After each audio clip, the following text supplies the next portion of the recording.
Narad news daily bulletin, खबरें आपके आसपास की, अब आपके मोबाइल पर। जब रक्षक ही भक्षक बन जाएं, ये बात चक्राता वन प्रभाग पर सटीक बैठती है, जिनके कंधों पर पेड़ों की रक्षा करने की बड़ी जिम्मेदारी है। चक्राता वन प्रभाग के रामपुर मंडी में स्थित ट्रेनिंग सेंटर में वन विभाग के अधिकारियों ने प्रतिबंधित प्रजाति के 4 हरे भरे पेड़ों का अवैध रूप से कटान कर डाला। अब वन विभाग के अधिकारी बिना अनुमति से काटे गए पेड़ों के मामले को गलत मानकर जांच करने की बात कह रहे हैं, लेकिन मामला मीडिया में आने के बाद विभागीय अधिकारी बचाव की मुद्रा में हैं। आसन वेटलैंड क्षेत्र में विदेशी परिंदे भी 6 माह के लिए प्रवास पर आते हैं। ऐसे में यहाँ आसन वेटलैंड क्षेत्र में वृक्षों का काटान और पर्यावरण को नुकसान पहुँचाने वाले सभी कार्य प्रतिबंधित हैं। ऐसे में वन विभाग की रामपुर मंडी के ट्रेनिंग सेंटर परिसर में खड़े प्रतिबंधित प्रजाति के खैर, सागौन, रबड़, कुकाट के 4 हरे भरे पेड़ों को अवैध रूप से काट दिया गया। बता दें कि पेड़ों को बिना उच्च अधिकारी की अनुमति के काटा गया है।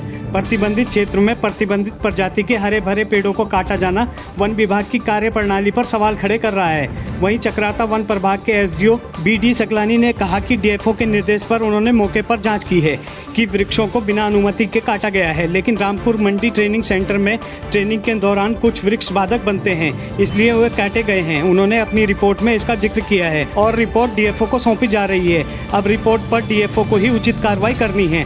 बहरहाल अब देखना यह है कि उच्च अधिकारी इस मामले में पेड़ों के कातिल अधिकारियों पर क्या कार्यवाही करते हैं। पछवादून में शराब की दुकानों पर रेट से अधिक मूल्य पर शराब बेची जा रही है, जिस कारण हर दिन दुकानदार व ग्राहकों के बीच अक्सर मारपीट होती रहती है।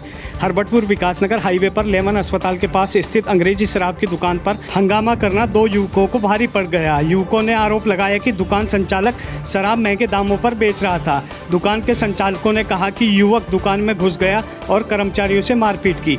पुलिस के आने पर युवक ने पुलिस से भी अभद्रता की, जिस पर पुलिस ने आरोपियों को गिरफ्तार कर लिया। पुलिस के अनुसार 2 युवक शराब के नशे में अंग्रेजी शराब की दुकान में पहुंचे।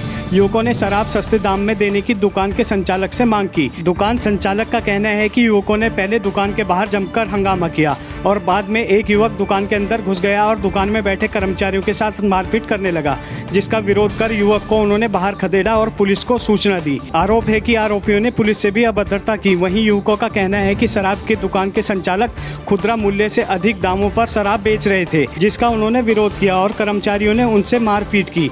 पुलिस दोनों आरोपियों को गिरफ्तार कर हरबटपुर चौकी ले गई और बाद में पुलिस ने दोनों का पुलिस एक्ट में चालान काट कर छोड़ दिया। डिफेंस पब्लिक स्कूल छरबा में शुक्रवार को वार्षिकोत्सव आयोजित किया गया। समारोह में मुख्य अतिथि डीएवी ऑर्गेनाइजेशन के रीजनल डायरेक्टर पीसी पुरोहित ने शिरकत की। उन्होंने छात्र छात्राओं को सतत मेहनत करते हुए अपने प्रदर्शन में निरंतरता बनाए रखने की सलाह दी। समारोह की शुरुआत सरस्वती वंदना से हुई। इसके बाद भारतीय संस्कृति और देशभक्ति की झलक दिखलाते हुए छात्रों ने कार्यक्रम प्रस्तुत किए, जिसमें उत्तराखंड की संस्कृति से रूबरू कराने वाले नंदा राजात पांडव नृत्य आकर्षण का केंद्र रहे। अंत में मेधावी छात्र छात्राओं के साथ समाज के उत्कृष्ट कार्य करने वालों को सम्मानित भी किया गया। शैक्षणिक प्रदर्शन के आधार पर मानसी श्रेष्ठा और शिक्षणोत्तर गतिविधियों के आधार पर हिमानी को सर्वश्रेष्ठ छात्रा का पुरस्कार दिया गया। इस मौके पर विद्यालय के निदेशक नीलकंठ भट्ट, प्रधानाचार्य नवनीत विजलवान, सोमदत्त त्यागी, ज्योति भट्ट आदि शामिल रहे। लेमन अस्पताल हरबटपुर में 300 लीटर प्रति मिनट उत्पादन क्षमता वाले ऑक्सीजन प्लांट का विधायक मुन्ना सिंह चौहान ने उद्घाटन किया। साथ ही advance cardiac life support ambulance service भी जनता को समर्पित किया। मुन्ना सिंह चौहान ने कहा कि भाजपा शासनकाल में प्रदेश भर में स्वास्थ्य सुविधाओं में सुधार हुआ है। कोविड काल के दौरान ऑक्सीजन की कमी से हुई परेशानी को देखते हुए अस्पतालों में ऑक्सीजन प्लांट लगाए गए हैं। उन्होंने कहा कि इस कार्यकाल में स्वास्थ्य सुविधाओं को बेहतर किया जाएगा। जल्द ही डाक पत्थर के अस्पताल का भी संचालन शुरू कर दिया जाएगा। इस मौके पर अस्पताल के प्रबंध निदेशक doctor Matthew Semwal, Thomas Kurian, doctor Viju John, Robert Kumar आदि मौजूद रहे।